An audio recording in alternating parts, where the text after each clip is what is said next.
ആണെന്നാണ്. ഇത് പഴയതല്ല അരുൺ സാർ എന്ന് പറഞ്ഞിട്ട് കുറേ താളം കൂടി വരുന്നുണ്ട്.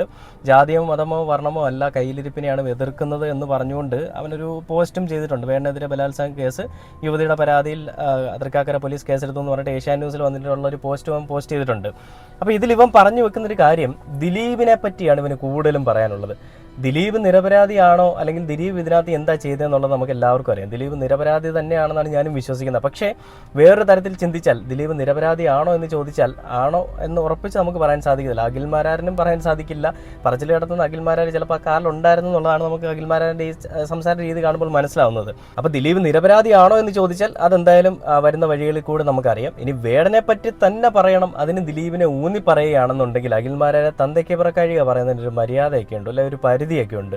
നീ ഈ അരുൺകുമാറിനെയും ഈ വേടനെയൊക്കെ കൂട്ടിച്ചേർത്ത് വായിക്കുമ്പോഴേ അതിൽ എന്താണ് സംഭവിച്ചതെന്നുള്ളത് മനസ്സിലാക്കാനായിട്ട് ഇത്രയും വിവരമുള്ള നിനക്ക് സാധിക്കുന്നില്ലേ? നീ ബിഗ് ബോസ്